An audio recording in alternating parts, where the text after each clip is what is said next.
হয়, আজি নিখিল বড়ো ছাত্ৰ সন্থায়ে অসমত বিভিন্ন জিলাৰ এই কাৰ্যসূচীটো লোৱা হৈছে। ইয়াত ধেমাজি জিলা নিখিল বড়ো ছাত্ৰ সন্থাৰ উদ্যোগত আজি জোনাই কৃষ্টি ভৱনৰ পৰা আমি ওলাই পেলাই কোৰ্টত আমাৰ মেমৰেণ্ডাম এই মেমৰেণ্ডাম দিয়া হ'ব।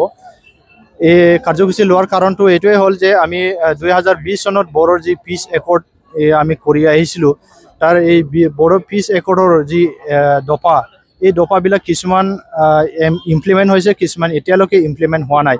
আৰু এই ইমপ্লিমেণ্ট কৰাত আমি অলপ লেহেমীয়া হোৱা দেখা পাইছোঁ যে অসম চৰকাৰ আৰু ভাৰত চৰকাৰে ইমপ্লিমেণ্ট কৰাটো কৰিবলৈ লেহেমীয়া কৰা আমি দেখা পাইছোঁ। এইকাৰণে আমি মানে ৰিমাইণ্ড কৰিবলৈ অসম চৰকাৰ আৰু ভাৰত চৰকাৰক ৰিমাইণ্ড কৰিবলৈ আজি আমি নিখিল বড়ো ছাত্ৰ সন্থাই আজিৰ পৰা এই ৰেলী কাৰ্যসূচীটো লোৱা হৈছে। ইয়াত আমাৰ কেইটামান ডিমাণ্ড আছে। ইয়াতে হ'ল আমাৰ প্ৰথমটো হ'ল যে আমাৰ 125 যি এমেণ্ডমেণ্ট বিল, 125 এমেণ্ডমেণ্ট বিলটো এই উইণ্টাৰ ছিজনৰ যি পাৰ্লিমেণ্ট বহিব তাতে আমাৰ 125 এমেণ্ডমেণ্ট বিলটো পাছ কৰিব লাগে। আৰু 2 নম্বৰ পইণ্টটো হ'ল যে কাৰ্বি আংলঙৰ আমাৰ যিখিনি বড়ো ভাইসকল আছে, এই তেখেতসকলৰ বাবে মানে ST হিলছ এইটো বহুত পুৰণা ডিমাণ্ড, এই ডিমাণ্ডটো অতি সোনকালে সলিউশ্যন কৰি দিব লাগে। আৰু 3 নম্বৰ হ'ল আমাৰ BTR একৰ্ডৰ যি দফা, ইয়াত আমাৰ BTRৰ বাহিৰৰ যি বড়োসকলৰ কাৰণে এটা বড়ো কাউন্সিল হৈ আহিছে BKWC। এই BKWC 5 বছৰ অতিক্ৰম হৈ গ'ল, এতিয়ালৈকে ভিলেজ নটিফিকেশ্যন হোৱা নাই, ইলেকশ্যন কৰিব পৰা নাই।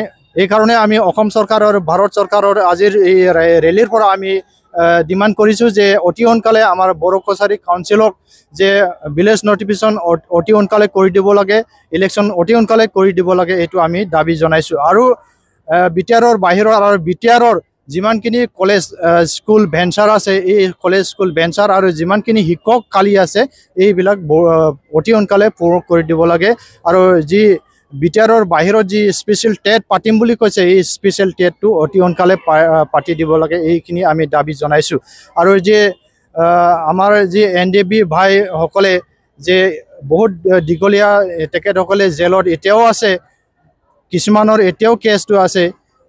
এতিয়া আমি এই আজি ৰেলীৰ পৰাই অনুৰোধ কৰিছোঁ আৰু অসম চৰকাৰ আৰু ভাৰত চৰকাৰক ডিমাণ্ড কৰিছোঁ যে আমাৰ NDB ভাইসকলক যি ভাইসকলৰ কেছ আৰু জেলত থকা স্থায়ী যি আছে তেখেতসকলক অতি সোনকালে বিনা চৰ্তত তেখেতসকলক ৰিলিজ কৰিব লাগে, আমি আজি এই ৰেলীৰ পৰা আমি ডিমাণ্ড কৰিছোঁ। আৰু লাষ্ট একটা ডিমাণ্ডটো হ'ল আমাৰ যে FRC যে ট্ৰাইবেল এৰিয়া, ইয়াত আমাৰ এই মাটিৰ যি সমস্যা আছে, মাটিৰ সমস্যাবিলাক অতি সোনকালে আমাৰ মাটিবিলাক পাট্টা দিব লাগে। আৰু অতি সোনকালে এই মাটি পাট্টাবিলাক যে অসম চৰকাৰ আৰু ভাৰত চৰকাৰে আমাক কৰি দিয়ে, এইটো আমি দাবী কৰিছোঁ।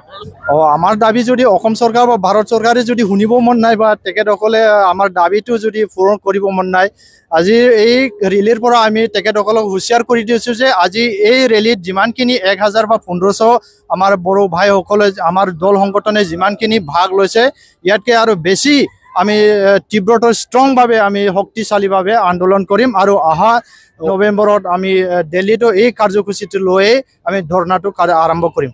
দেখা পাইছোঁ যি 6 জনগোষ্ঠী তেখেতসকলক ST দিয়াৰ যি নিউজ মিডিয়া আৰু গভৰ্ণমেণ্ট ফালৰ পৰা যি বাই দিয়া আমি দেখা পাইছোঁ।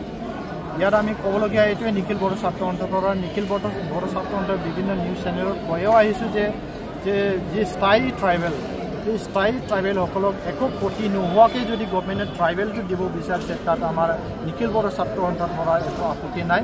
যদি স্থায়ী যিবিলাক ট্ৰাইবেল আছে, এই ট্ৰাইবেলসকলৰ কিবা এটা ক্ষতি হোৱা যদি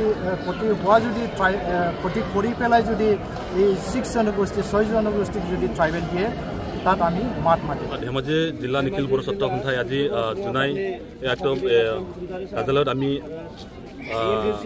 অংশগ্ৰহণ কৰিছোঁ।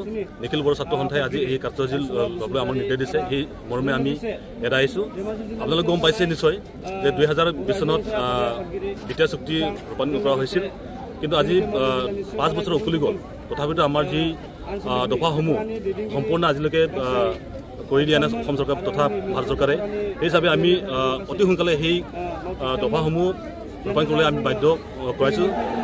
আমি সেইটোৱে বিচাৰিছোঁ যে অসম চৰকাৰক বা আমাৰ CM ডক্টৰ হিমন্ত বিশ্ব শৰ্মা ডাঙৰীয়া আৰু বিভাগীয় আমাৰ মন্ত্ৰী ডক্টৰ হিমন্ত বিশ্ব ৰমেশ পেগু ডাঙৰীয়াক আমি অনুৰোধ জনাইছোঁ যে অতি সোনকালে আমাৰ যিটো বড়োকছাৰী কাউন্সিলৰ যি গাঁওসমূহ এতিয়ালৈকে সম্পূৰ্ণ হোৱা নাই আৰু ভিলেজ নটিফিকেশ্যন হোৱা নাই আৰু তথা আমাৰ সমষ্টি আজিলৈকে সম্পূৰ্ণ হোৱা নাই সেইটো অতি সোনকালে সেইটো কৰিব লাগে আৰু যি বিটাৰ চুক্তিৰ লগত যি দফা আহিছে সেই সম্পূৰ্ণ আজি দিনত আমি সেইটোকে ক'বলৈ বিচাৰিছোঁ যে অসম চৰকাৰে অতি সোনকালে সেইটো ৰূপায়ণ কৰি দিব লাগে।